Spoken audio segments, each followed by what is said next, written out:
spree. Avoidance talking nonsense hilariously.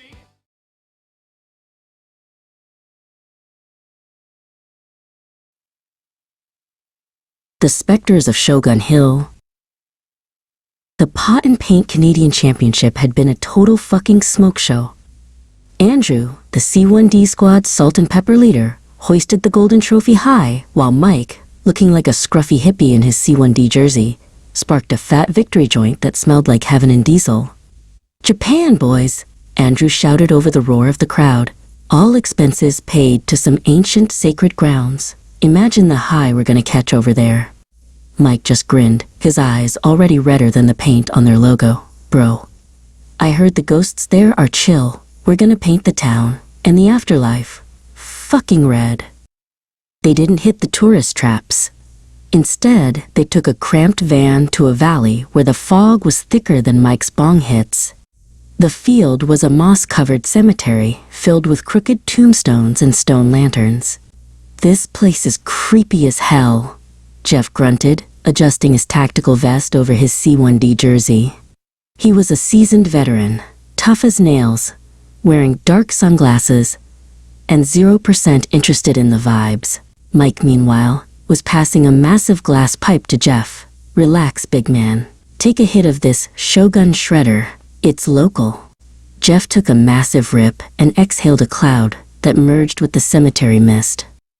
Reality started to get real wiggly, real fast. Andrew blinked, and suddenly the stone torii gate at the entrance was pulsing with a violent electric purple light. Guys? I think that Shogun shredder was laced with some interdimensional shit," Andrew muttered, gripping his paintball marker. Beside him, Connor, the young crack shot with intense brown eyes and a face clear of freckles, checked his hopper. "I don't know, Andrew. I feel like I can see the air, and the air looks pissed off." The ground rippled like a lava lamp, and the C1D squad felt the world tilt as they were sucked into the spirit realm. "Holy shit!" Jeff roared as a 10-foot-tall red Oni emerged from the violet haze, swinging a spiked club that looked like he could flatten a tank. "Is that a demon, or did I just hit the peak of the trip?" Jeff didn't wait for a goddamn answer. He leveled his marker and unleashed a stream of neon orange paint that splattered against the Oni's chest. The demon let out a guttural roar, the paint burning its spectral skin like acid and spraying neon gore across the rocks. Jeff spat on the ground. "If it bleeds neon, we can kill it. Let's go, you bastards!" A slimy kappa with a beak and a water-filled bowl on its head lunged from a stagnant pool of black sludge. Mike let out a high-pitched yelp. "Gross! Don't touch the jersey, man!" He dove sideways, barely dodging the creature's webbed claws. Mike scrambled up a mossy rock, swearing like a sailor. "Eat shit, turtle boy!" He lobbed a paint grenade that exploded in a glorious burst of neon blue, drenching the kappa and sending it screaming back into the muck in a spray of glowing fluid and viscera. The match was getting violent, and the squad was finally starting to have fun. "Stay tight," Andrew yelled, his salt and pepper beard flecked with spectral gore and orange paint.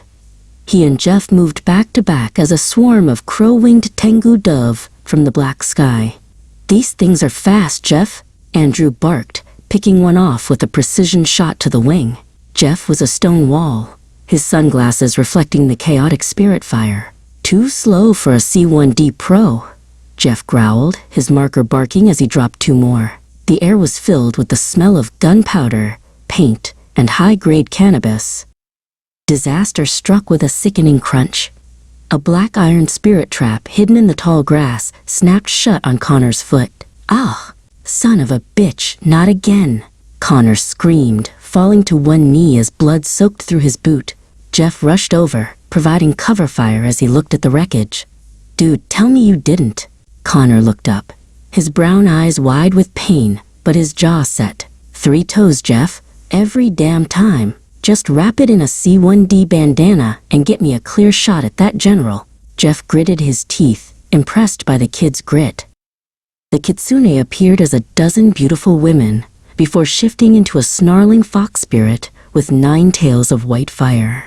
Mike, still a little too high for his own good, stumbled backward. Whoa, pretty lady. Wait, no.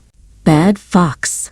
The kitsune lunged, its claws glowing with malice. Mike fumbled for his marker, barely bringing it up in time to block a strike that sent spectral splinters flying. Andrew, a little help with the furry over here. He kicked the spirit in the ribs, desperately trying to keep his distance. The spirit general loomed over them, a samurai of shadow and cold fire. Andrew signaled to Connor, who was propped up against a headstone, his foot a bloody mess. Take the shot, kid. End this fucking nightmare. Connor didn't blink. He drew a long breath, the world slowing down as the Shogun shredder gave him a moment of perfect crystalline clarity. Thwip. A single ball of pure white paint soared through the air, punching a hole straight through the general's spectral heart. The spirit world shattered like glass in a final, bloody explosion of light. The morning sun in Akihabara was way too bright for their hangovers, but the victory was sweet. They sat in a neon-drenched maid cafe, the C1D squad looking like they'd survived a war. Connor sat in a frilly pink chair, his bandaged foot resting on a stool. 3 cute maids in lacy aprons were hanging all over him in admiration. Hina, a bubbly maid with pink ribbons, leaned in close, her eyes sparkling. "You're such a brave hero, Connor-kun," she chirped. Connor took a slow sip of his coffee and smirked at the guys. Toes are overrated anyway.